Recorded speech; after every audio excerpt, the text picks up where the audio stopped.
Estamos reunidos en el marco de Inforsalud, está terminando prácticamente el congreso. Hemos tenido un montón de presentaciones, de mesas y una vez más la inteligencia artificial y todas las cosas, todos los elementos que conlleva han sido un poco el protagonista de todos los debates.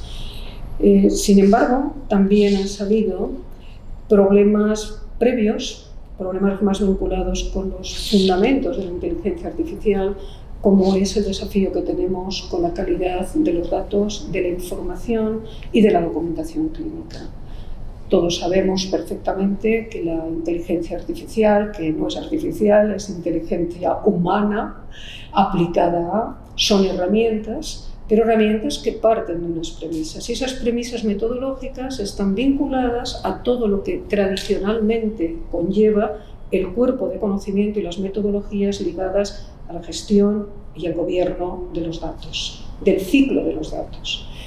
En estos momentos tenemos que enfrentar de alguna manera esa situación. Y a mí me encantaría que nos dieses tu opinión desde tu experiencia de cómo ves este momento en el que vamos a tener que abordar distintas líneas del problema y qué podemos hacer para optimizar al máximo y salir de lo que es la calidad propia de los datos y la información.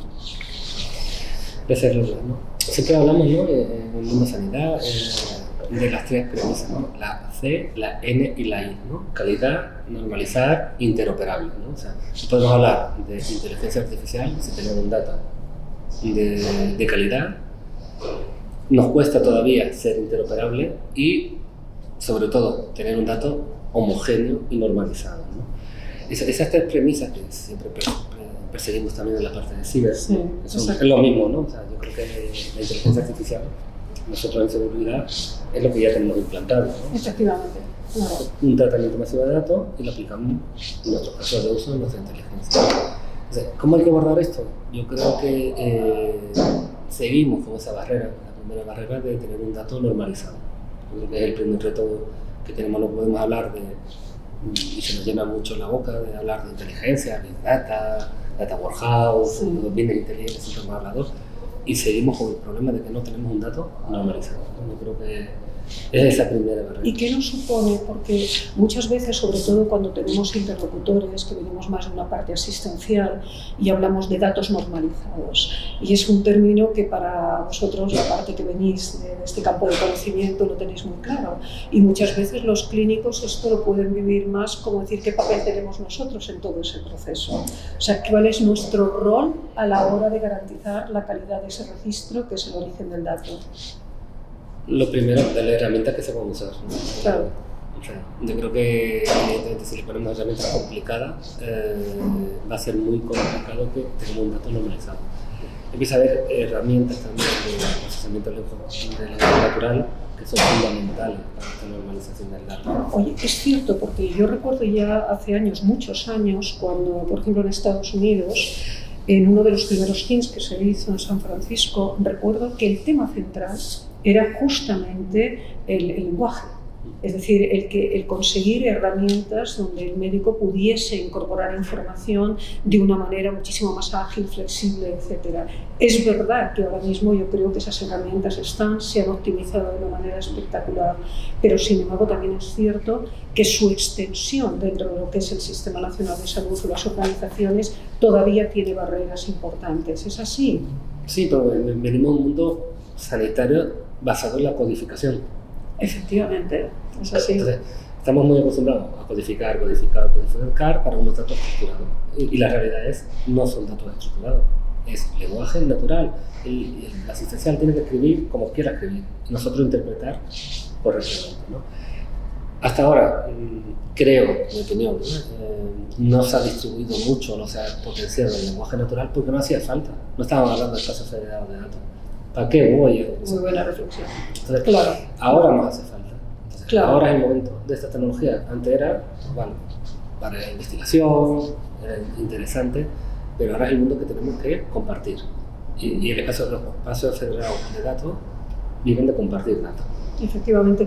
Y una cosa que a mí personalmente me preocupa bastante y es ver cómo en todo este proceso Para mí es muy evidente que las sociedades científicas, y hablo de las sociedades científicas sanitarias como, digamos, el núcleo gordiano que articula los distintos campos de conocimiento, las especialidades clínicas, etcétera, parece bastante evidente que van a tener que tener un papel absolutamente protagonista en todo lo que es la normalización semántica, la terminología, etcétera. Sin embargo, creo que todavía nos cuesta ver cómo articulamos el trabajo compartido entre lo que son las partes tecnológica y la parte de las distintas, digamos, la parte clínica asistencial, para garantizar que esta síntesis de la que estás hablando se pueda producir.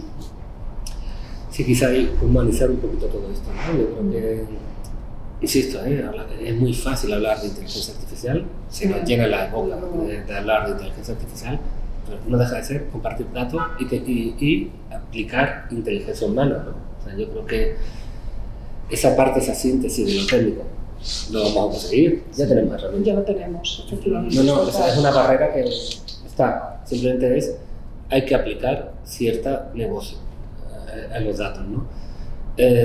Porque si no estamos almacenando datos, espacios federales de datos sin sentido, muchas veces. Pero no sabes para qué los estás. Ese síndrome de Diógenes del dato, ¿no? Parece barato, pero tiene un coste, ¿no? Tiene un coste de proceso, tiene un coste de no, ¿para qué? ¿Esto para qué? Sí. Y una pregunta, nosotros llevamos muchos años ya recogiendo datos a través de las historias clínicas, sin embargo, salvo error por mi parte, no tenemos hecha, digamos, una evaluación o unos análisis, digamos, de calidad de lo que son las historias clínicas, o sea, de cómo están funcionando esas historias clínicas, de tal manera que podamos corregir, digamos, elementos de usabilidad, de accesibilidad, de facilidad, de explotación de datos, etc. ¿Tú no crees, si es una pregunta, que esto en algún momento va a haber que abordarlo? Es decir, hacer estudios de calidad de esas historias para ver las dificultades que los propios clínicos pueden tener para hacer el registro adecuado de los datos.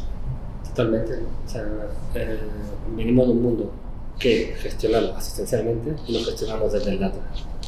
Y en el momento que empecemos a gobernar desde el dato, tendremos una historia clínica de mayor calidad y sabremos realmente lo que necesitamos. Nos pasa, ¿no? Yo creo que en el Sistema Nacional de Salud hay gabinete técnico del dato en general, pero no hay dirección general del gobierno del dato. Claro. Llegarán y tienen que llegar, ¿no? Hay la iniciativa de la Sociedad de la Informática de la Salud de hablar ya de un mundo de interoperabilidad. Efectivamente. Y nos vamos a un mundo donde llega el gobierno del dato. Y necesitamos gestionar el Sistema Nacional de Salud desde el dato. Claro, y en este sentido parece que puede ser enormemente interesante la propuesta que hay en estos momentos de la creación, de hecho, de la Oficina del Dato a nivel, digamos, del Ministerio en consenso y articulación con las comunidades autónomas, y eso parece que puede ser un primer paso de articulación que nos permita ir avanzando en esta dirección. Porque sin esto entiendo que el desarrollo de la inteligencia artificial se nos queda completamente. Será un saco de información. Muy bien, muchísimas gracias, Miguel Ángel. Ha sido un placer hablar contigo.